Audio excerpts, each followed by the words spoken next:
Thank you very much, Bhavni ji, for this very and rich insight of state of food security in the region and your research work. Just one small one.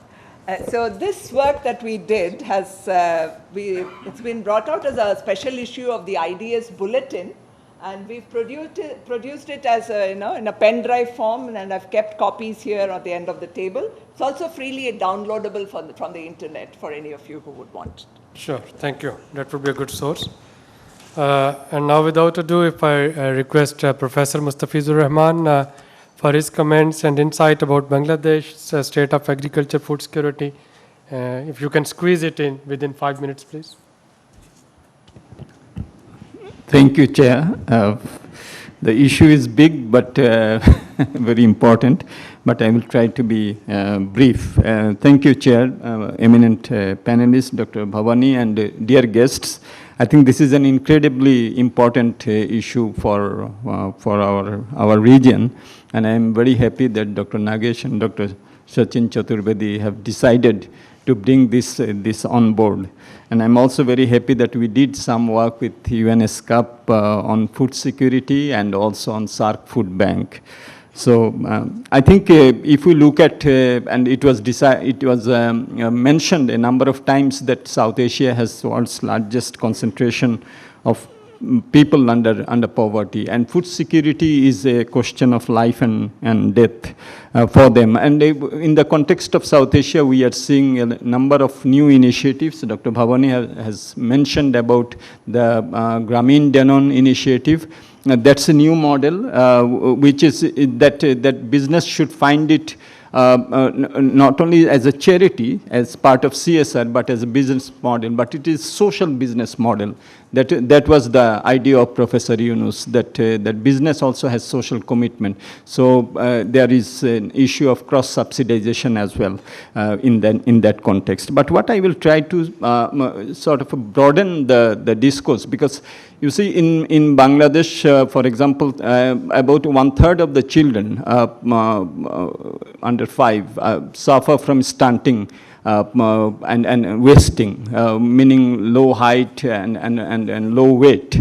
And that's a major issue. It's about more than 4 million children suffer from that, and it's an issue which really, if we look at our future and how these people will become adults and what is the productivity that we expect from them, then it becomes a major point of concern for us. If we look at within the South Asia, we talk about 5% of the inter-regional trade component as part of our global trade, but in agriculture, the share is about 15%. For Bangladesh, for example, 40% of our trade is within the region is in agriculture. But having said that, we also know that there is a lot of informality, and because of the informality, cross-border transmission of disease and also bad quality seeds coming into our countries, all these are also making a lot of problems. So I think that how we can have mutual recognition agreement, how we can have certification, laboratory testing, which is recognized by each other, I think that is becoming very important because a lot of informalization takes place because at the border there are, the facilities are not there. So I think this is one issue which we should look at. If we look at the SAFTA, we find that a large part of the sensitive list items are in agriculture. And when we are talking about free trade agreement, these sensitive list items are not included. They are not included in the negotiation, they are not included in the tariff reduction. So, and there are also many other regulatory duties and others. So whether we can think about gradually freeing up agriculture and bringing the sensitive list down, I think that is also something that we should talk about seriously. The other point is the SARC Food Bank, which was sort of set up to provide regional food security. But unfortunately, till now, in spite of the framework which is there, we haven't seen that it has any country at any point of time has benefited from it.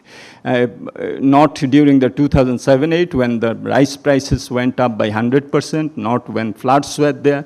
Although the contribution has been increased, but we don't have very transparent mechanisms for what will be the trigger price when we can get access from the SARC Food Bank. What will be at what price, when it will be paid, where it will be stored, how the quality will be ensured. So I think that there are a number of issues. The work that we did for S.Cup, we have come up with some suggestions. Dr. Selim Raihan has also here, I see him, he has also worked on that. So I think that operationalizing SARC Food Bank should also be seen as part of that. The other is that when we talk about food security, I think it's not only production, it is also the price of the food. And that's what yesterday when the SDG 2 indicators were being discussed, and the indicator was productivity enhancement, but not the income of the farmers. So I think that this is also very important. And in order to give good prices to the farmers, I think that regional trade could play a very important role from there.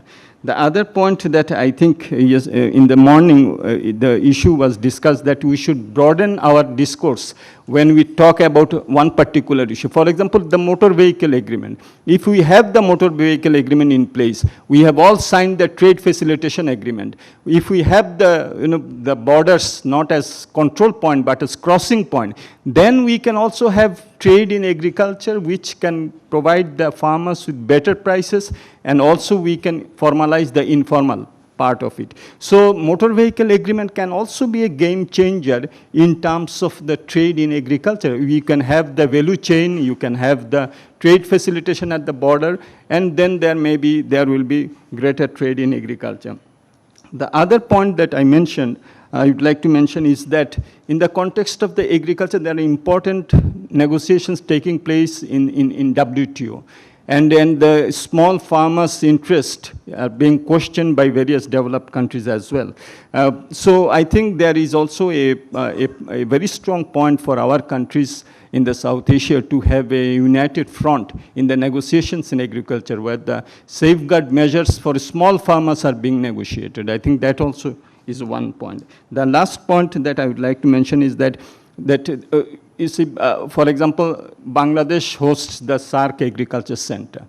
But to be very frank, I haven't seen a lot of traction in terms of the transfer of technology and transfer of knowledge which could have been generated through this type of center. And from that perspective, the issue that was raised in the morning also, movement of natural persons, mode 4, services agreement.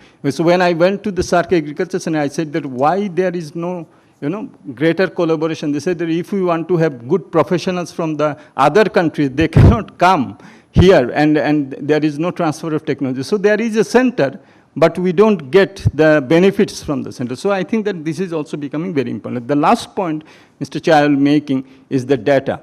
I think that in the context, if we mean really business, SDG 2, zero hunger, I think the data in terms of, the natural disaster forecasting, all these will have to be done at a regional context. Because, for example, if we take environment, and water is a major issue in terms of food security, accessibility and affordability. I think from that context, for example, the management of rivers and the regional management of rivers, basin-wide management of rivers also become very important. So I think there is a very strong case in terms of advancing the cause of food security through regional cooperation and sub-regional cooperation. Thank you, Chair. Thank you very much, Dr. Mustafiz, and especially reminding us that this is one particular area where we have SARC policies, where we have SARC institutions, where we have SARC instruments in place, but we are not able to somehow functionalize them, or we are not able to actually use them. Now the second speaker is Mr. P.K. Anand, the visiting fellow RIS. So 3 to 5 minutes. Thank you. Thank you, Chair. I think the one area where we can do a lot on this forum is to spread awareness. And I'll start with water. You had also mentioned about water. The level of water, the kind of water which we have in our region is really enormous. We have places with the highest rainfall in the world, but still there are thousands of villages across South Asia where water becomes a scarcity. So we can do a lot of cooperation. I don't want to go to nitty-gritties of it, but one thing which comes to my mind is that we have a tendency in this area, entire region, that we should not charge anything for water. Unfortunately, when it is free, it becomes very costly. If we are shy in charging 1 rupee for 10 liters, we pay 10 rupees to buy 1 liter. So the earlier we start charging for water. When we were doing this SDG report, and I was discussing with my colleague Mr. Krishna Kumar 2 days back also, that suppose we have a system in which we grade water. Number 1, potable; 2, say raw water which can be used for gardening; 3, dirty water; and 4 is worst of the worst. Now what is the incentive for somebody to put a plant to transform the fourth grade water into third and second and first? If the first one has to be given to people free of cost, there is no economic incentive. Secondly, within this area, another level of awareness is needed is for a child, the 1,000 days of life, right from inception, are very crucial. So whatever policies we are focusing a lot on ICDS, MDM, that's fine. I'm not saying that we should reduce our efforts, but by the time a child enters a school, the battle is already lost. So that is the period when the kind of nutrition which is needed. In India, we have a system of take-home rations under ICDS. A woman having a child 6 months old takes these rations, but how much of it goes to the child and to what extent it's nutritious, that's a major issue. Of course, in the line of awareness, there are certain initiatives in India, like say community kitchens have come up in a big way.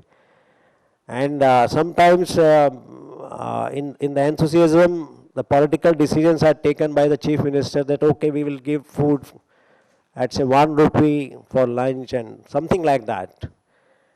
I don't mind if a state government gives subsidy and issues food at 1 rupee. I don't mind it. But then they ask the local bodies that, okay, announcement is mine, credit is mine, and liability is yours. So it is your problem how to provide meal in 1 rupee or 2 rupees. So let at least variable cost be charged. Let us give rice at 3 rupees a kg, wheat at 2 rupees a kg, and coarse cereals at 1 rupee a kg to that municipality. But then they should be permitted to charge at least variable cost for it. Then another area, a very, very important area, is we are having a lot of coarse cereals and millets and plus pulses. So this is an area, of course, if you have a look at India's Food Security Act, it talks of food. And food definitionally means cereals plus pulses. But it doesn't give the price at which pulses are to be issued. So I feel that if pulses are included into the basket for say PDS, and I feel the subsidy should not be only looked at that, okay, I reduce the price from 50 rupees to 40 rupees and I give a subsidy of 10 rupees. Subsidy can be looked in another way also, that you pay 50 rupees, but I'll give you 250 grams extra. So that the idea is not to charge less. Idea is to make people to consume more of pulses. So if that is the idea, so these are the little interventions which can do a lot. And again, I'll repeat that at the end of it, awareness among literate people is very crucial. Thank you. Thank Thank you very much, Dr. Anand, for very practical recommendations. And now the last discussant, Mr. Joseph George. Thank you, Dr. Soleri. I'll take this opportunity to very briefly touch upon what SCAP has been doing in the area of food security in our sub-region. I'd like to start by highlighting one point which I thought is worth mentioning here. The context, we all know that the incidence of malnourishment in the sub-region is unacceptably high, despite making progress over 2 decades. Now, we have seen the decline in the absolute number of people suffering from malnutrition. What is more important to note here is that the rate of decline has been slowing down. This point has been noted very clearly by the FAO in its Asia Pacific report on food security last year, where they show that the rate of decline, say, from 2005 to 10 has been much sharper than since then, like 2010 to 15. And in fact, from 2015 to 16, year to year, there has been an increase in the absolute number of people suffering from malnutrition in the Asia Pacific. This is an indication of the fact, most probably, that we are probably now entering that bottom territory of food security, food insecurity, or shall I say, that critical domain of extreme hunger that is prevalent in the sub-region, which is the hardest to